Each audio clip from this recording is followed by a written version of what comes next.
اللهم صل وسلم وبارك على سيدنا محمد. ازيكم عاملين ايه؟ يا رب تكونوا بخير. النهارده هنعمل وصفه سهله وبسيطه مع بعض. هنعمل القراميش. تعالوا معانا على المطبخ كده نشوف هنعملها ازاي بالشكل الجميل ده. المقادير بتاعتنا.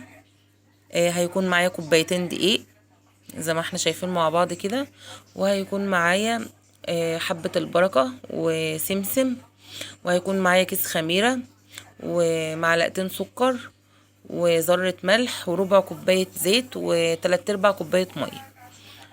المقادير بسيطة جدا، وطبعا يعني معظمنا تبقى موجودة عندنا في البيت. هنبتدي بقى ايه؟ نجيب نعمل ندوب الخميرة بتاعتنا.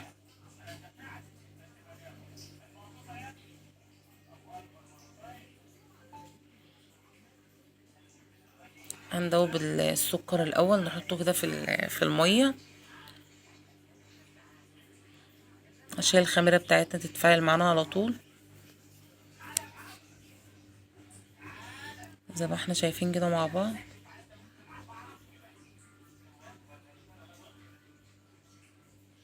وهنزل بقى بالباكيت الخميرة بتاعي كده زي ما احنا شايفين بالشكل ده.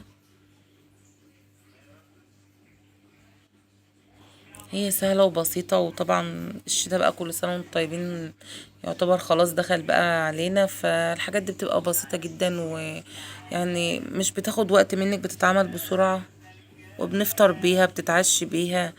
شاي بتعملي معاها شاي بلبن، بتعملي شاي كده. طبعا ما انت تحبي بقى بتاكليها ازاي. هبتدي بقى اجيب الدقيق بتاعي، كوبايتين الدقيق بتوعي بالشكل ده كده زي ما احنا شايفين مع بعض.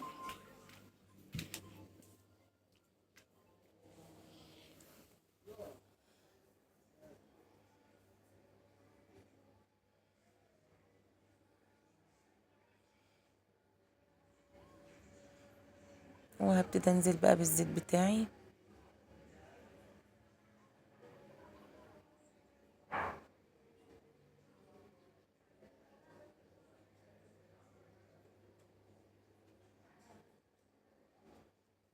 بنقلبهم مع بعض كده زي ما احنا شايفين.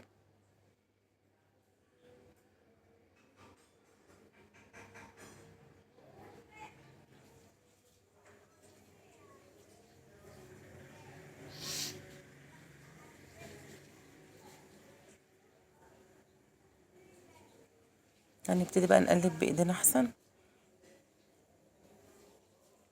انت مش بتعجيني، يعني مش بنعمله عجينة، شايفة حاجة زي الايه، يعني رمل كده. والخميرة بتاعتي اتفعلت اهي معانا زي ما احنا شايفينها. هبتدي انزل بيها.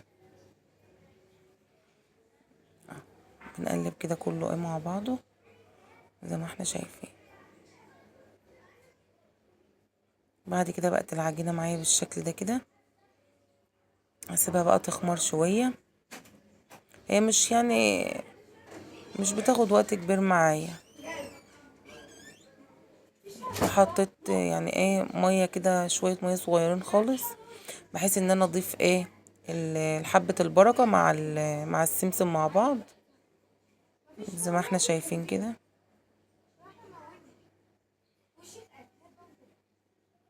زي ما احنا شايفين مع بعض كده.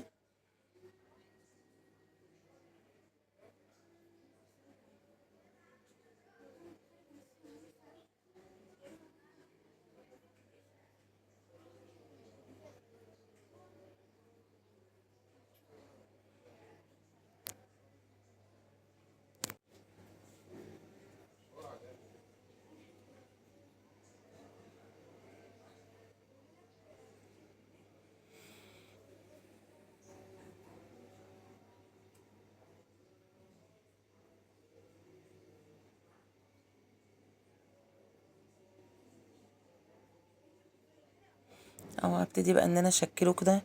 هنبتدي بقى نشكله مع بعض زي ما احنا شايفين كده بالشكل ده كده.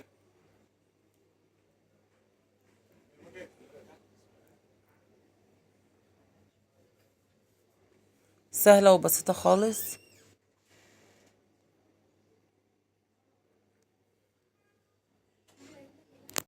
او اتشكلت معانا بالشكل ده كده زي ما احنا شايفين مع بعض. اخدتش وقت مني خالص وسهلة وبسيطة. وبقى ده الشكل النهائي بتاعنا. يا رب يكون الفيديو عجبكم، ما كنتش طولت عليكم. ولو عجبكم الفيديو ما تنسوناش بلايك واشتراك في القناة عشان يوصلكم كل جديد، واشوفكم على خير ان شاء الله.